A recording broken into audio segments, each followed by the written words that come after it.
Saudações a todos! Professor Vitor Vieira, hoje trazendo aqui para vocês apostas para a prova da Guarda Municipal de Sobral. Qual é a ideia aqui?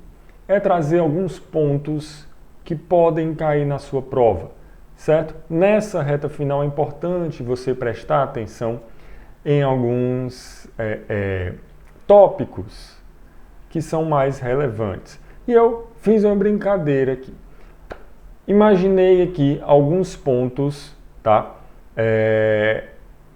Que podem aparecer na sua prova que você tem que ter uma atenção especial. Então eu separei aqui 20 dicas de direito penal para você dar uma revisada nessa reta final. Qual é a ideia? Tá? Qual é a ideia? Eu vou já mostrar por que esses 20 pontos. Então vem aqui comigo. Olha só, Guarda Municipal Sobral, apostas, direito penal. Vamos fazer o seguinte, ó. Então, Guarda Municipal de Sobral, esse aqui é o edital da tua prova. O que é que acontece? Nós temos quatro questões. Direito penal foi uma disciplina que a banca meio que deixou um pouco de lado. Em que sentido? Temos apenas 4 questões para um conteúdo bem extenso, tá?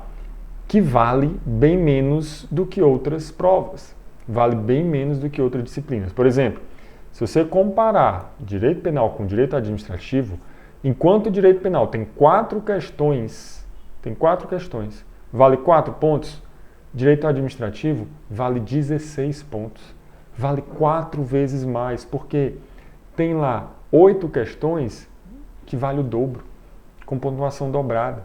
Então, e direito administrativo tem um conteúdo bem pequenininho, certo? Então, direito penal, a gente está numa situação meio complicada aqui, porque a gente tem 6 tópicos, um conteúdo muito grande para apenas 4 questões. Qual é o detalhe? A UES não gosta de inventar. A UES não tem o costume de inventar. Quer ver uma comparação? Acho que eu separei aqui para vocês prova da Guarda Fortaleza de 2014. Olha o que é que a gente tinha aqui em Fortaleza. Qual era o edital da prova de Fortaleza? Era basicamente o seguinte: crimes contra a pessoa, crimes contra o patrimônio e crimes contra a administração. Era um edital bem parecido com o que a gente tem hoje. Só que esses dois tópicos aqui são tópicos novos, tá? São tópicos novos. Esse último tópico aqui também, até porque esse crime aqui entrou em vigor em dezembro de 2021. Então não tinha como ser diferente. Não tinha como ser aqui tópico novo, tá? Tópico novo, tá bom? Então, o que é que acontece aqui? Nós tínhamos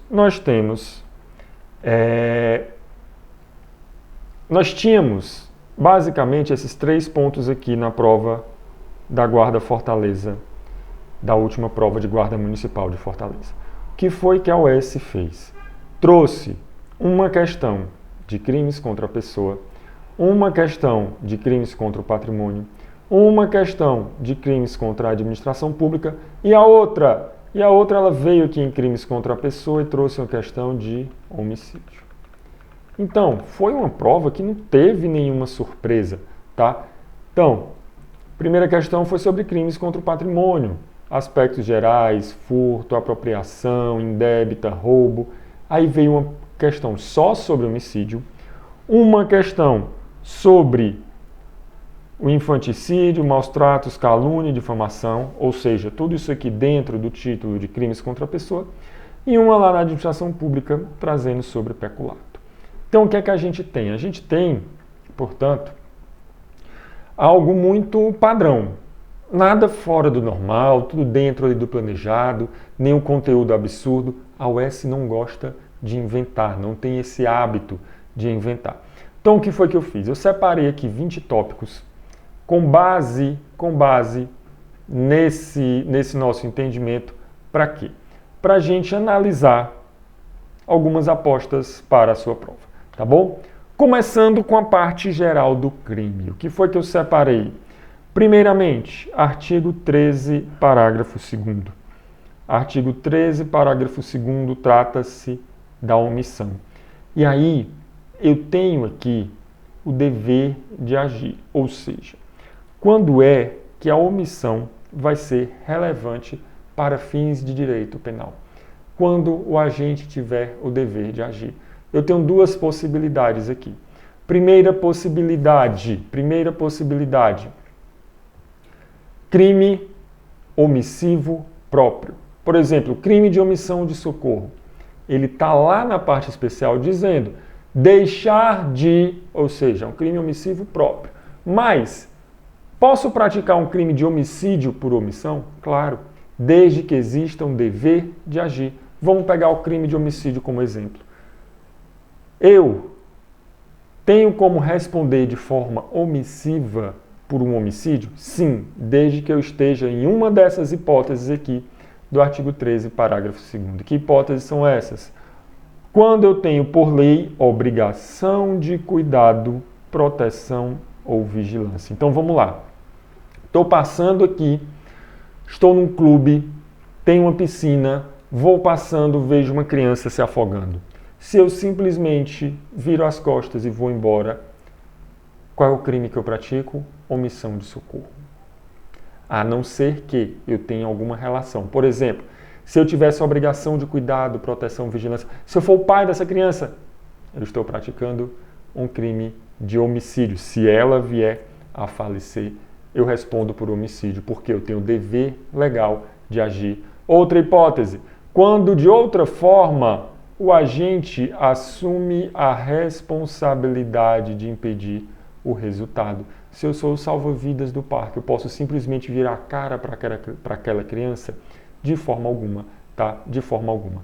E ainda, com seu comportamento anterior, criou o risco da ocorrência do resultado. Então, atenção para essas hipóteses legais. Geralmente o que vai cair é texto de lei, tá bom? Texto de lei. Vamos para mais uma dica.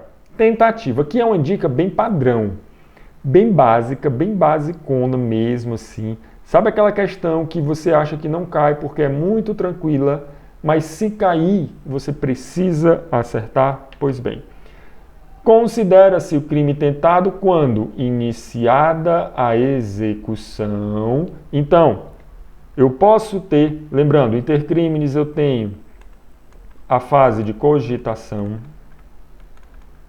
tá? A fase de preparação, a fase de execução e a fase da consumação. Vejam, eu só vou ter a tentativa quando a gente começa a execução. Então, cogitação e atos preparatórios não são punidos.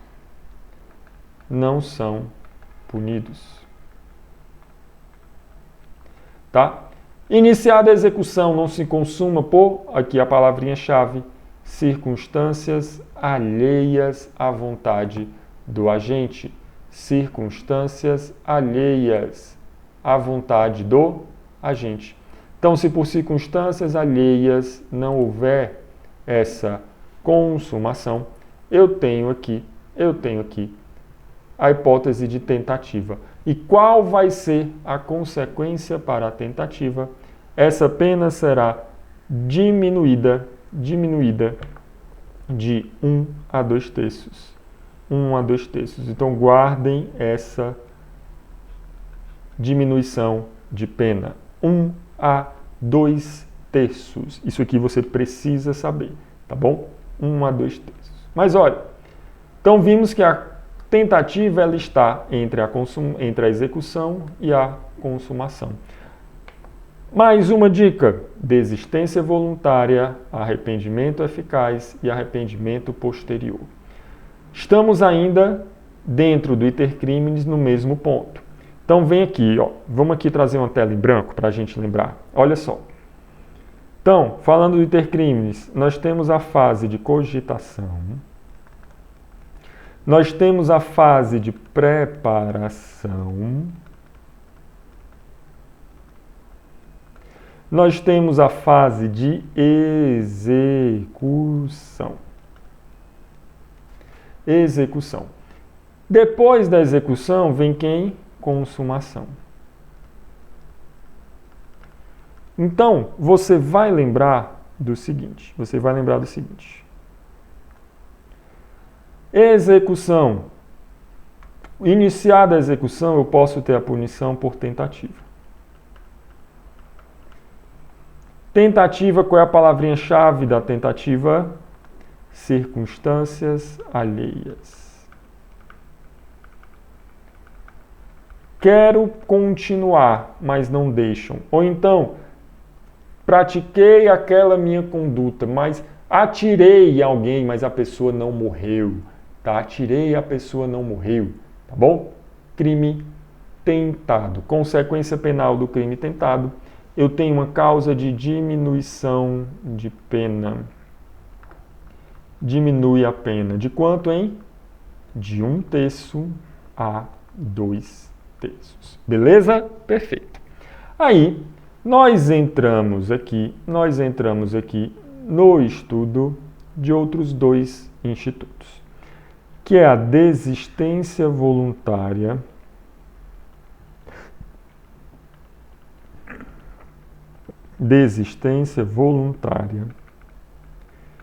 e o arrependimento eficaz.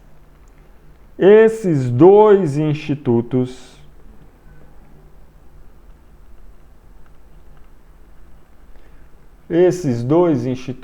estão antes da consumação. Ou seja, o crime não pode se consumar.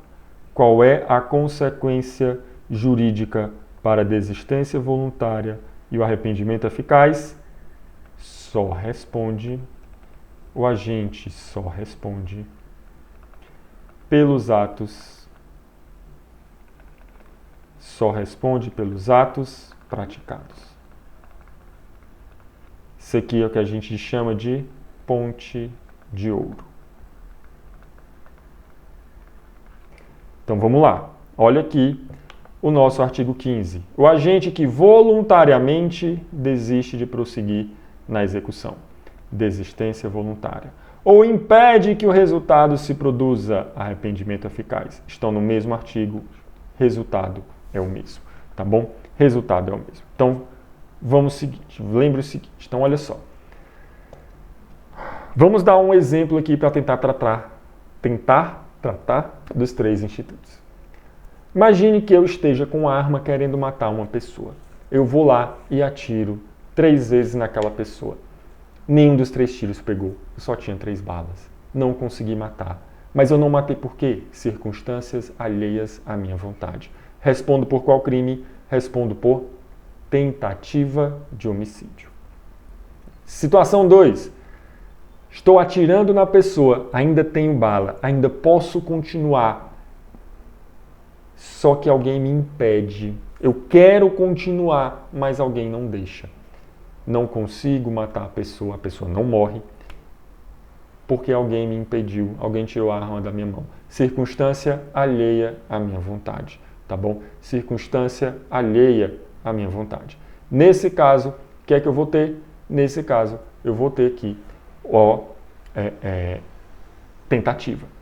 Respondo com a diminuição de 1 a 2/3, tá? Agora, imagine que nessa mesma situação eu esteja agindo, eu esteja ali atirando, só que ainda tem bala. Eu penso, rapaz, quer saber? Não vou fazer isso não.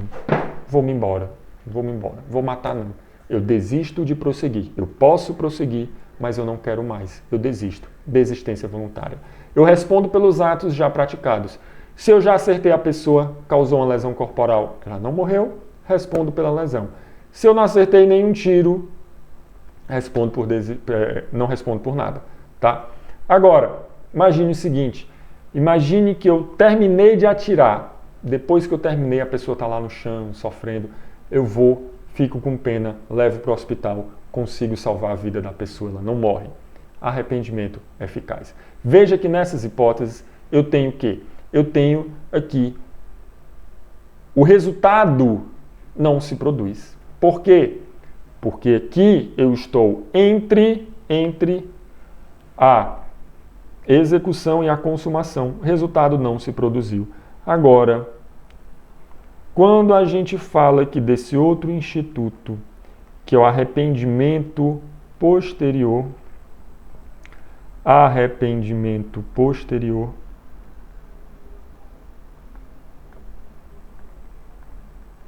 que é que eu tenho? Ele é posterior a quê?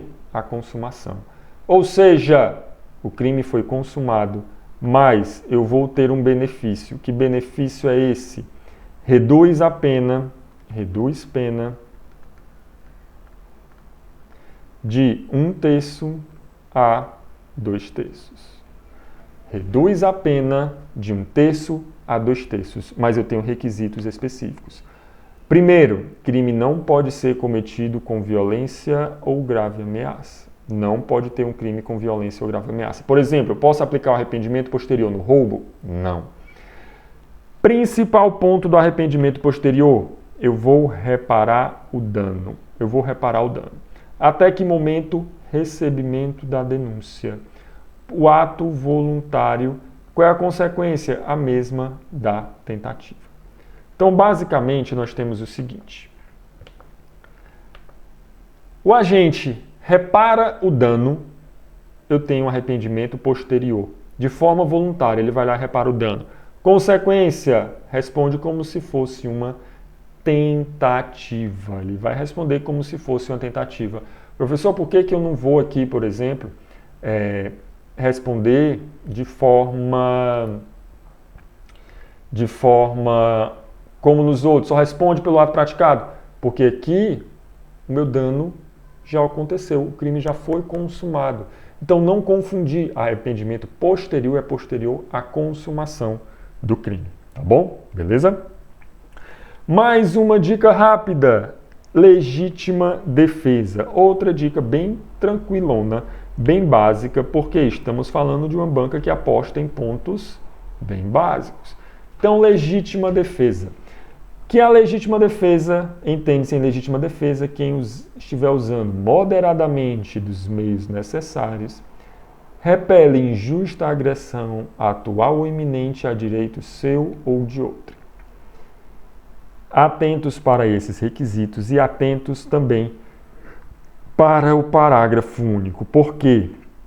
No parágrafo único, eu tenho a situação de que o agente de segurança pública que repele agressão ou risco de agressão à vítima mantida refém, age também em legítima defesa. Inovação trazida pelo pacote anticrime. Fiquem atentos a essas inovações. Tá? Lembrando que a legítima defesa é causa de exclusão da ilicitude. Nós temos como exclusão da ilicitude legítima defesa, estado de necessidade, exercício regular de direito e o estrito cumprimento do dever legal, tá? Estrito cumprimento do dever legal. Cuidado que tem questão que joga esse ponto aqui do parágrafo único como se fosse estrito cumprimento do dever legal. E não é, tá? Não é. Nesse caso, nós vamos ter aqui a legítima defesa. Certo? Então fiquem atentos aqui a esse parágrafo. Vamos para mais uma dicasinha. Dessa parte geral. Não exclui a imputabilidade. Vamos lembrar do seguinte. Crime é fato típico. Ilícito e culpável. Crime é fato típico, ilícito e culpável, tá? Dentro do fato típico, nós vamos ter conduta, nós vamos ter o nexo causal, nós vamos ter resultado nós vamos ter aqui, né, um elemento aqui, além da conduta, do nexo, do resultado, temos um elemento que às vezes se confunde aqui com a conduta, que é dolo e culpa, tá? Mas lembra que dolo e culpa a gente estuda dentro do fato típico. E teremos também a tipicidade, certo? Tipicidade. Então são 3 elementos do crime. Para eu ter um crime, eu preciso desses 3 elementos. Na culpabilidade, eu vou ter a imputabilidade,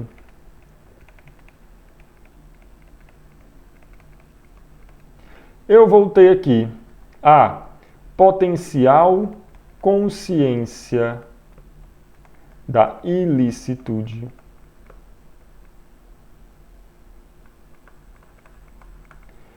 e a exigibilidade de conduta diversa.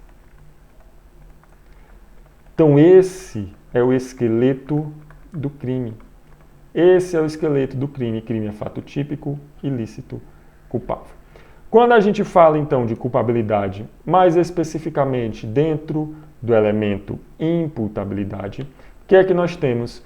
O artigo 28, que nos diz que não exclui a imputabilidade penal. Emoção ou paixão. Então, se a questão traz uma afirmativa dizendo que essa emoção, a paixão, a gente estava agindo por paixão ou por emoção, por isso ele não responde, está errado, tá? Porque a emoção ou a paixão não vão excluir a imputabilidade. E atenção para a embriaguez. Atenção para a embriaguez. Embriaguez também não exclui imputabilidade quando ela for voluntária ou culposa. O que é embriaguez voluntária? Na embriaguez voluntária, eu queria encher a cara. Tá? Bebi mesmo assim pra sair carregado. Só que nessa história, arranjo uma confusão, agrido uma pessoa. Vou responder pelo crime? Vou, porque eu queria beber. O que é a culposa? Sentei no bar e disse, não, hoje eu não vou beber demais. Vai ser só uma dose. Só que aí acaba que naquela dose já vem uma bebida ali, vou bebendo, naquela coisa de não, eu tô bem, de repente, puf, apaguei. Pratico um ato, respondo também pelo crime, certo? Quando é que a embriaguez vai afastar essa imputabilidade penal? Quando essa embriaguez for completa, proveniente de caso fortuito ou força maior.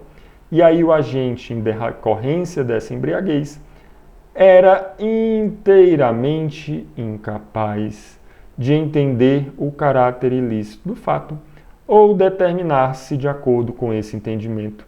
Ele tem que ser inteiramente incapaz, porque se ele não tinha a plena capacidade, reduz de 1 a 2/3. Então atenção a esse artigo 28. Lembrando que imputabilidade é tema expresso do edital.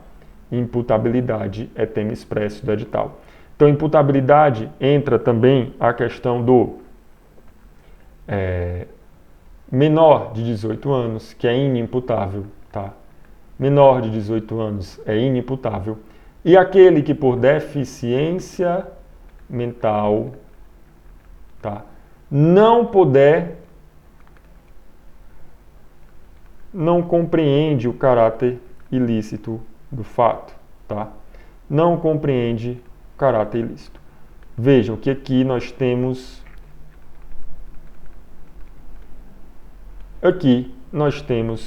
um chamado critério biopsicológico. Nós temos o chamado critério biopsicológico. Por quê? Eu preciso de um critério biológico, que é a deficiência mental, e um critério psicológico, que é a compreensão do caráter ilícito. Quando eu falo do menor de 18 anos, é critério biológico. Menor de 18 anos não responde por crime, porque ele é inimputável. Inimputável. Beleza, galera? Essa foi só a nossa primeira parte. São dicas aqui são algumas apostas, dicas aleatórias, tá? Para você ficar ligado nessa reta final. Para a gente não ficar também aqui com vídeo muito extenso, vou fazer outros vídeos com a parte 2, parte 3, parte 4, referente ali às 4 questões de direito penal que vão estar na sua prova, certo? Essas apostas aqui são apostas, uma questão vai sair de parte geral, não tenha dúvida disso. Então, trouxe alguns pontos aqui para você ficar de olho. Lembra, letra da lei é imprescindível para essa prova. A UES deve vir com um ponto mais legalista do que jurisprudencial e doutrinário, tá certo? A gente volta em outras oportunidades. Não esqueça de curtir, de compartilhar esse vídeo. Volto depois com a segunda parte dessas dicas para a prova de Direito Penal de Guarda Sobral. Até mais!